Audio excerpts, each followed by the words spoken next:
Hello and welcome to Horror Rewind. This is Kelly Florence. And I'm Meg Hofdahl. And today we're talking about Halloween Kills. Dun dun dun. Listen, They needed some epic music. we haven't even talked about this, you and I, but guess I know. I enjoyed the hell out of it. I know. Like, I'm not gonna lie, people. We were kind of a little skeptical. People were making me afraid to watch it. Yeah. And not in like a fun way. No. So like, okay, so for 2018 Halloween, I had extremely high expectations. Same. And I kind of came out of it like, okay, that was good, but maybe not exactly what I wanted it to be. And sometimes that's the trouble with having, such high expectations. It's hard for something to meet, what you want. This one, people were shitting on it so bad. I was like, well, it must be awful. Yeah. It must be terrible. And ironically, we literally got to witness with our own two eyes in person the red carpet of Halloween Kills the night that it premiered in LA. And it was thrilling to see these people. Yeah. Jamie Lee Curtis dressed as her mother with the bloody shower curtain. And we're like, we can't wait to watch it. And then these reviews started coming out. And it's not even reviews. It was mainly just hot takes on Twitter. Yeah. And then I was like, oh, wah, wah. But yeah. And then so I'm like, okay, well, I'm just going to watch it. I want to watch it. And so I came in with much lower expectations than I did previously. But holy crap, it was so fun. I know. I had a great time. Yeah. And I know the things that people were complaining about, they're like, oh, there's callbacks to other movies. Guess what? That was freaking awesome. I know. And some people were like, well, they did callbacks, but we're supposed to delete some of the movie. Like it's getting complicated or whatever. I don't care. No. I know some people, they are very curious about that, and that's okay. You do you. But like, I freaking loved it. I loved the references to, even just having Kyle Richards playing the same character, and Anthony Michael Hall playing her friend, and then the callback to people who the nurse from the car. That was so cool. No, I loved it. And Campbell and I went back then this weekend and rewatched 2018 Halloween. And again, I enjoyed it even more after watching Halloween Kills. Okay, I gotta watch it again. Because I was able to tie everything back together because I hadn't watched it, at least not recently. And that was even more fun than I remember. So I think a lot of it, as we say, it's either based on nostalgia or expectations or something both. Yeah, I think for me, expectation is such a big thing because, you just like build things up in your head. And I do that with books too. I'm like, this is going to be the most amazing book I've ever read. It's like, who can live up to that? Yeah. So sometimes you have to kind of like get back down to reality. But for this, I thought it was fun. I thought it was brutal. I loved the gore. There was great gore. Oh my God. Yeah. The kills were sensational. Yeah. Something that I thought like made it just all the more visceral were, a lot of times when you watch like an older slasher, like whether it be the original Halloween or something in that era, I feel like people die really quickly. Like they get stabbed and they fall over and they die. But in this one, like people were like suffering and, like when he puts the halogen light in that woman's head or whatever, that like went on. And it's like, oh my God, this is so scary. And like I said, just visceral, powerful. So I love that element. And I also, they weren't afraid to kill people. Yeah. They killed the boyfriend guy. Sorry, I literally keep pulling. No, it's okay. And he played Theo in season. I thought so. Yeah. Okay. I was like, is that Theo? It's Theo from season 3 of You. Oh my gosh. Something I appreciated was it was a double-edged sword, but the town coming together in order to fight evil, quote unquote, to fight Michael Myers and to end him. I like the idea of this town getting together to accomplish this thing, but they were showing the flip side of that is they were getting mob mentality and they went after this innocent guy. And I realized he's not innocent because he probably committed some horrific crime. I think they mentioned it in the first movie. And that Oh, guy ended okay. up dying by suicide because they jumped Yeah. into out the window. I mean, that was horrific, and it made me feel for this Yeah. man who may have been a criminal, but still. Yeah. Yeah. No, it was really, I mean, and that was something other people were complaining about. It's like, oh, why does there have to be a message or a lesson? But Come that's what on. I know. It's like that's what horror has been doing. It's just you Ever didn't since its realize it. inception. Yeah. And so I love that. And I think like in this, I'd like to say post-pandemic world, maybe during pandemic world, obviously like it just evokes all sorts of feelings, and also just everything with Black Lives Matter and everything about people, well, you know. I was feeling like it was commenting a little bit too on like the storming of the Capitol and Yeah. all of that. It just felt very like, oh, you know, if you can't stop and listen or take in your surroundings Yep. or, you know, use some critical thinking, Yeah. yeah, you've got a problem. So I was telling Luke about it because I know he's not going to watch it. So I was like, I was like, well, I said it was really surprising Judy Greer dies at the end. And he's like, well, why do you think? And I said, because Jamie Lee Curtis is going to have her like, now she's fucking pissed. Now she's final girl. Yeah, she has to have her Halloween ends moment. He's killed her daughter now. And Yeah. it's like, and she spent her entire life, as we learned in the 2018 Halloween, just protecting her daughter and training yep. her in order to fight this inevitable Yeah. showdown, and she didn't come out alive. So yeah, this is the motivation now for her to go get him. Well, and like it kind of struck me too of like I love this concept of that he was staring out the window, and somebody was like, well, maybe he's looking at himself, or maybe he's looking at Haddonfield or whatever. And so she goes up to see like what is he staring at? And she kind of either she sees or she dies before she sees, but it sort of like goes into, this is nonsensical. Like there is no answer. Like Yeah. you can look out that window, but there's not really an answer to why he's the way he is, you know? So I thought that was a really kind of cool part of it, a psychological aspect. And then I also liked how they played up the supernatural. They're like, he's not normal. Yeah. No, and I mean, that was kind of cool. And we wrote about this in our first book, The Science of Monsters. We said, I think you agree that it's scarier to have a killer like Michael Myers that has no motivation, because there's no logical way to stop him. Yeah. Also, though, Campbell is on to an idea of how to stop him. So let's hear it. In 2018 Halloween, they were able to slice off a couple of his fingers. And so Campbell's saying he needs to be like beheaded, sliced up, and buried multiple places. Okay. It makes me think of like Monty Python, like cut off every arm, limb. Gotcha.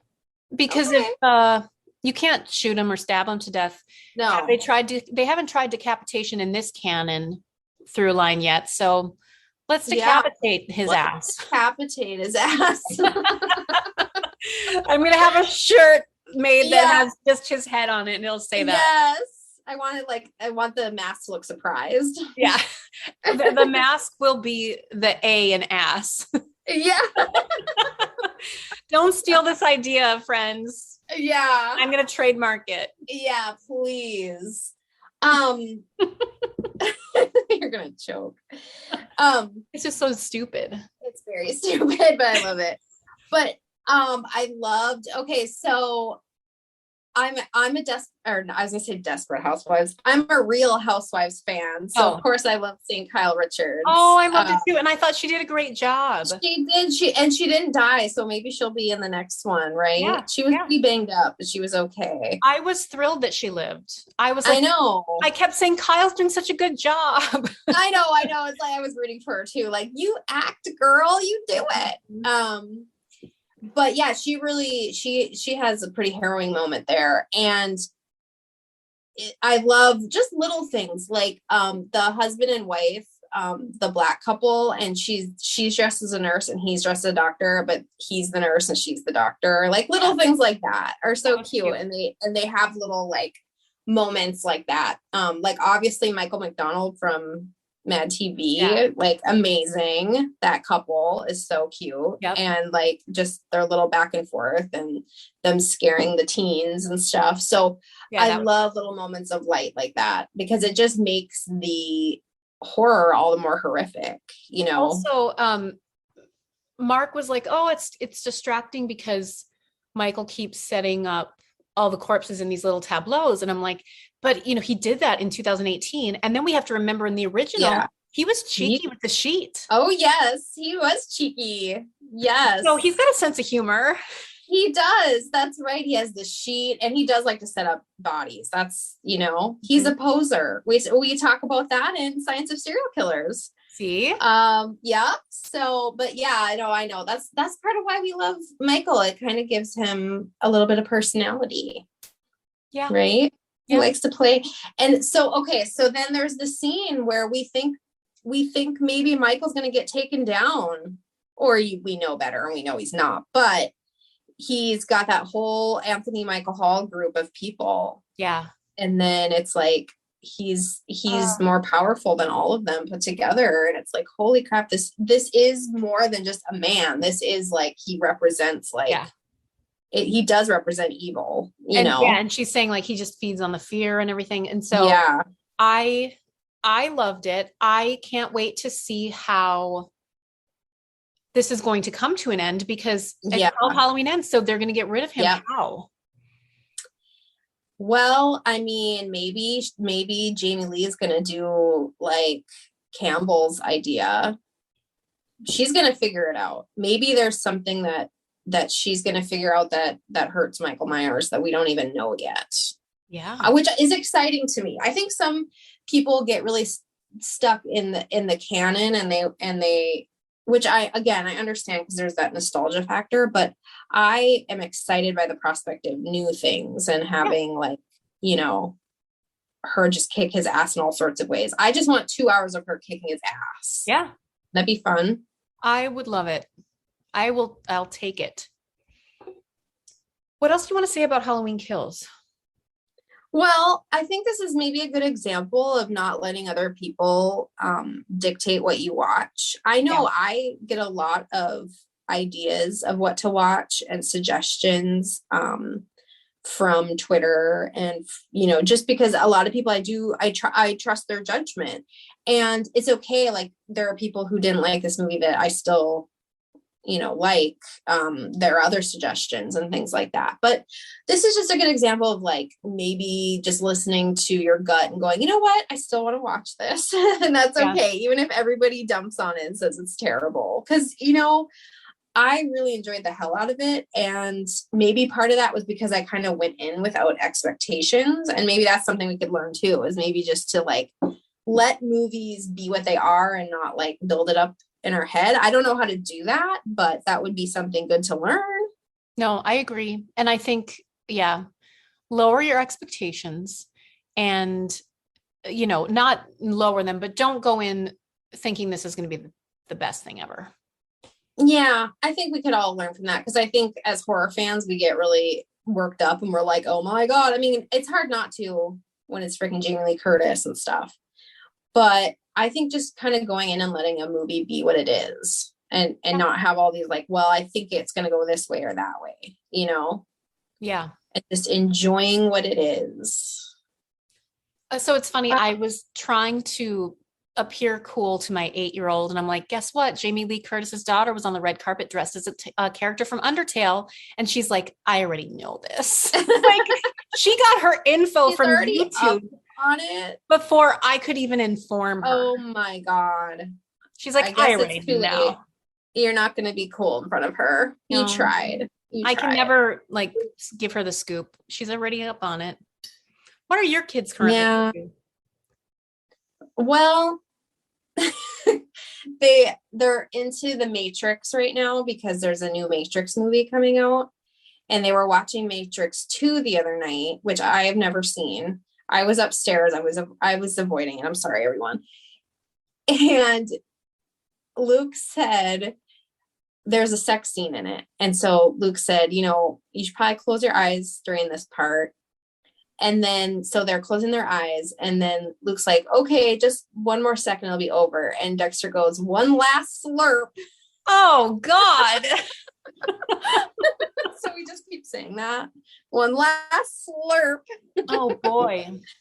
But it is funny. Let's not get into a whole 2-hour thing, but it is funny how we let them watch violence and then we make them cover their faces during sex scenes. No, it's true. And I think that just like anything with parenting, if you swear in front of your kids and if they accidentally swear, that's not the end of the world. It's right. Linguistics, as long as they know where to use the language and when, as long as they know not to say slurping about sex in school, there's a time and place. Yeah, there's a time and place. So, but yeah, so they've been watching that. I was thinking about I was going to say maybe suggesting that Dexter watch Halloween, the original 78 one on Halloween. Yeah. There is some slurping in that, so yeah. I don't know. We'll see. It's the new euphemism, everybody. Yep. Well, let's rank Halloween Kills on a scale of 0 to 10. 0 being you hated it, 10 being you think it's a perfect movie. The scale, what was unique to this one? Michael, what I noticed, because since I rewatched the Halloween 2018 so recently, I realized he uses a variety of weapons. Yeah. Just, what he finds. Not that it has to be a Michael weapon. Well, I'm trying to think what he uses. Oh, it's so when he's killing Theo on the stairs. Holy shit. I know. I was just thinking that it was so sad. And then his dad is dead above him in the attic. Yeah. Poor babies. Yeah, that was rough. I don't know. What are we gonna use? Should we do, let's just do, since it's a thread through all of them, I assume. Okay. Is the clown costume that he wears when he murdered his sister. Because they showed him in that, or. They did. Okay. How many clown costumes do you give? I'm going to give it 8 killer clown costumes because I really enjoyed it. It was fun. It made me smile several times. It also made me do the thing where I talk to the screen by myself. I'm like, go, go, go, go, that kind of thing. Yeah. I'm only docking it because I could have used a little more Jamie Lee. I understand she was like in the hospital bed, and her big movie is the next movie. But, I wouldn't have minded a little bit more of her. And also the only thing I'm docking it for is sometimes when they were having the message, they were being too obvious. They should have taken out some of the dialogue and just let the message flow into me. But sometimes they were explaining the message. That's just a few little things like that. But overall, I had a blast. I'm going to give it 8.5 clown costumes. The half a costume is just the hat or something. Yeah. But I also enjoyed it. Oh, we haven't even mentioned that a friend of ours is in the movie. And we get to see her 3 different times, I think. Yeah, Jennifer, I noticed, and I'm like, there she is again. Yeah. Oh, good Jennifer job. Trudrow. Yeah. Yes. Go girl. She did great. That was fun seeing somebody we know. Very cool. Also, just to mention before I forget, we are in 2 days going to be at Once Upon a Crime bookstore is it in Minneapolis? Minneapolis. In the Twin Cities area. So, it is in Minneapolis, but I'm just saying, if you're in the Twin Cities area, come and see us. We'll be there from noon to 2, signing our latest book, The Science of Serial Killers. And we can't wait to see you in person, and what a joy it's been to be out and about and meeting people. We've met so many people that, we have never met in person or just not even online. I know. It's so fun. It's so fun to meet y'all. And whether, you like listening to the podcast or you like our books or both or none at all, and you're just there to yell at us about our opinion on Halloween Kills, either way, we are happy to see you. So, with that in mind, stay tuned for other events that will be coming up and more episodes of the podcast. And until next time, we'll see you in the horror section. Bye.